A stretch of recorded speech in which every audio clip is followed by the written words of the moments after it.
नमस्कार दोस्तों। Daily news India 1.0 में आपका स्वागत है। दोस्तों, वक्फ बोर्ड के ऊपर तल्खियां बढ़ती चली जा रही हैं। मुझे लगता है कि जो हंगामा हुआ है वो अपने आप में काफी बड़ा था। संसद में उसके ऊपर बायकॉट वगैरह भी हुए, लेकिन अल्टीमेटली एक ही चीज निकल कर आई है कि मुसलमानों को बर्बाद करने के लिए वक्फ बिल पेश किया गया है और ओवैसी ने भी यही कहा है। जेपीसी की रिपोर्ट पेश हो गई। बीजेपी को सिर्फ वोट चाहिए। पहले 370, फिर मंदिर मस्जिद, अब वक्फ बिल। मुसलमानों को बर्बाद करने का एजेंडा है। इसके बाद फिर ये सिखों को बर्बाद करेंगे, गुरुद्वारा प्रबंधक कमेटी का लैंड लेके। उसके बाद ये ईसाइयों का जितना भी जो उनके ट्रस्ट है उनका लैंड लेंगे ये लोग, और आखिर में ये मंदिरों का लैंड भी ले लेंगे और उसको भी बर्बाद कर देंगे। ये दरअसल प्रॉपर्टी डेवलपर है गजा की तरह, जैसे वहां पे ट्रंप साहब करना चाहते हैं। मोदी सरकार दरअसल गुजरातियों के हाथ में, खास तौर से दो गुजरातियों के हाथ में सारा हिंदुस्तान सौंप देना चाहती है, ताकि वही इस देश के प्रधानमंत्री राष्ट्रपति बने बाद में। अब सरकार इनकी मस्जिद, इनके कब्रिस्तान और इनकी दरगाहों को छीन लेना चाहती है वक्फ बिल के द्वारा। यह बात तो बड़ी क्लियर हो गई है। उसके अंदर विपक्ष ने जो भी सुझाव दिए थे वक्फ बोर्ड के अंदर, वो सारे सुझाव रिजेक्ट किए हैं। जेपीसी के अंदर एक एक सुझाव रिजेक्ट कर दिया गया था। ये मैंने इसके ऊपर पहले भी रिपोर्ट डाली थी, और जो भी डिसेंटिंग नोट थे उसके ऊपर सारे के सारे उसमें से हटा दिए गए थे जेपीसी की रिपोर्ट से। अब सवाल ये पैदा होता है कि अगर चमचे लोग आ जाए मोदी के और वो अध्यक्ष बन जाए और मेंबर बन जाए और ऐसे ऐसे लोगों को बुलाया जाए जो मोदी के चमचे हों, तो फिर आप इतना तो समझ सकते हैं कि मोटिव क्या है, ऑब्जेक्टिव क्या है। लेकिन जिस विषय पे मैं वक्फ बोर्ड में बात करने जा रहा हूं वो ये है कि लोकसभा में ये बिल पास करवा लेंगे, ये राज्यसभा में भी पास करवा लेंगे। मैं आपको बताऊं, अब आप पूछेंगे वो कैसे? भी राज्यसभा में तो इनके पास मेजोरिटी नहीं है। नीतीश कुमार इनके साथ में है, चंद्रबाबू नायडू इनके साथ में है। इन्हें कोई दिक्कत नहीं होगी लोकसभा में बिल पास करवाने की। ये जितने अपने आप को मुसलमानों के हितैषी बनते हैं, ये सब वक्फ बोर्ड बिल के ऊपर मोदी का साथ देंगे।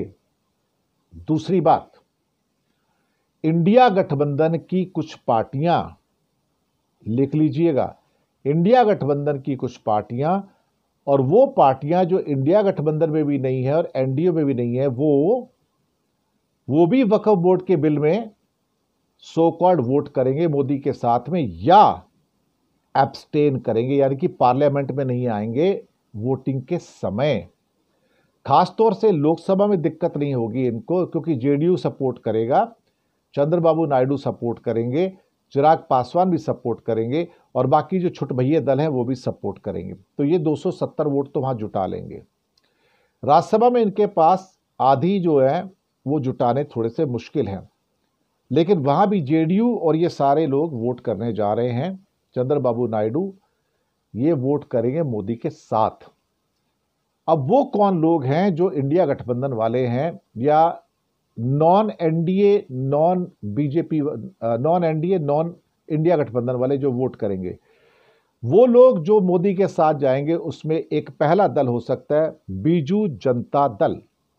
उसके 8-10 मेंबर हैं, टोटल मिला के 8-9 मेंबर उसके राज्यसभा के अंदर हैं।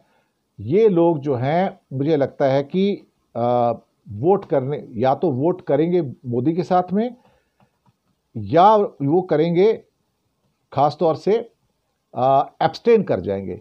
एब्सटेन का मतलब ये होता है कि जिसे आप कह सकते हैं कि वो पार्लियामेंट में नहीं आएंगे उस टाइम, और पार्लियामेंट में ना आने से एक काम हो जाएगा कि बीजेपी का जो क्या कहते हैं कि काम जो है वो आसान हो चला जाएगा। तो ये जो 8-10 मेंबर उनके हैं करीब करीब, ये उसके लिए वोट करते हुए आपको नजर आ सकते हैं वहां पर सारे के सारे। तो बीजेडी वहां पर एक किस्म से बीजू जनता दल, जो कि मोदी जी का ही एक किस्म से कहा जाए तो पूरा का पूरा प्रतिरूप है, तो कुछ 7 या 8 इनके मेंबर हैं, ये एब्सटेन कर जाएंगे। एब्सटेन का मतलब ये हो गया कि ये पार्लियामेंट में नहीं आएंगे तो ये मतलब इंडिया गठबंधन को यहाँ पे धक्का लगेगा, वक्फ बोर्ड बिल को धक्का लगेगा। उसके बाद दूसरी पार्टी आती है साहब, जो आती है कि केसीआर की जो पार्टी है, जो बीआरएस जो है। तो बीआरएस के कितने मेंबर हैं साहब यहाँ पे?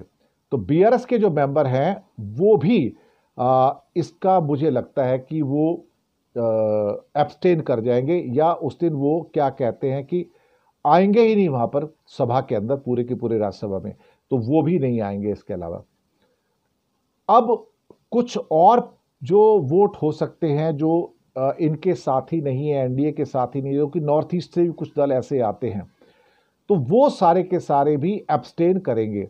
और बीजेपी अपना इंडिया गठबंधन से जो कुछ दल हो सकते हैं जो एब्सटेन करेंगे या फिर मोदी के पक्ष में वोट कर सकते हैं, वो भी उसमें जो सारे के सारे मेंबर हैं। इसमें हो सकता है कि शरद पवार की एक पार्टी हो, शरद पवार की एनसीपी पार्टी है, वो शायद एब्सटेन कर जाए इसके अंदर, लोकसभा के अंदर भी, और हो सकता है राज्यसभा के अंदर भी वक्फ बोर्ड बिल को पास करवाने के लिए। उद्धव ठाकरे अभी भी असमंजस की स्थिति में है। मुझे ऐसा लगता है कि शायद और भी 2-3 ऐसे दल हो सकते हैं छोटे छोटे इंडिया गठबंधन के, जो मोदी के साथ वक्फ बोर्ड बिल के ऊपर चले जाएंगे। अब आप सोचिए कि इन हालातों में जहां पे बीजेडी भी एब्सटेन कर जाए, केसीआर की पार्टी भी एब्सटेन कर जाए, और साथ में कुछ छोटी छोटी नॉर्थ ईस्ट की पार्टियां भी जिनके एक एक आधा आधा मेंबर है वो एब्सटेन कर जाएं, तो मोदी का रास्ता राज्यसभा के अंदर पूरा खुल जाएगा। आप यकीन मानिए, कोई उनको दिक्कत नहीं होगी। अब ये एक सबक है ओवैसी जैसे लोगों को, जो एजेंट बनके बीजेपी की बी पार्टी बनके हमेशा अपने लोगों को खड़ा करके कांग्रेस को और इंडिया गठबंधन के लोगों को हरवाते हैं। मैं आपको बताऊं, इस बार तो जेडीयू ने भी मेंबर खड़े कर दिए। आप सोचिए ना, एआईएमआईएम के साथ जेडीयू ने भी मेंबर खड़े किए इस बार। इवन लोक जनशक्ति जो चिराग पासवान की पार्टी है, उन्होंने भी दिल्ली में खड़े कर दिए ताकि थोड़े बहुत जो वोट है वो भी हासिल कर लिए जाए, और क्या कहते हैं, आम आदमी पार्टी और कांग्रेस हार जाए। तो सारे के सारे ये प्रपंच है। तो राज्यसभा के जो भी मेंबर्स होंगे वो, मुझे लगता है कि वक्फ बोर्ड बिल वो पास करवा के ले जाएंगे, और आपको सबका चेहरा यहां नजर आ जाएगा कि कौन किसके साथ में है। आप ये कह सकते हैं कि बहुत सारे लोग जो मुसलमानों के साथ में हैं, और इसके क्या कहते हैं कि उनके सगे बनते हैं, तो मैं ये समझ के चलूँगा कि इसमें बहुत सारे अभी लोचा होने वाला है, अभी आप देखेंगे, और उस लोचे के अंदर आप पाएंगे कि इंडिया गठबंधन टूटता हुआ नजर आएगा, और जो नॉन एनडीए और नॉन इंडिया गठबंधन है वो सारा का सारा आप देख कर पाएंगे कि वो मोदी जी के साथ चला जाएगा, या वो पार्लियामेंट में नहीं आएगा, एब्सटेन कर जाएगा वोटिंग करने से। तो वक्फ बोर्ड का बिल पास करवा के ले जाएंगे मोदी जी, आप देख लीजिएगा। शुक्रिया आपका।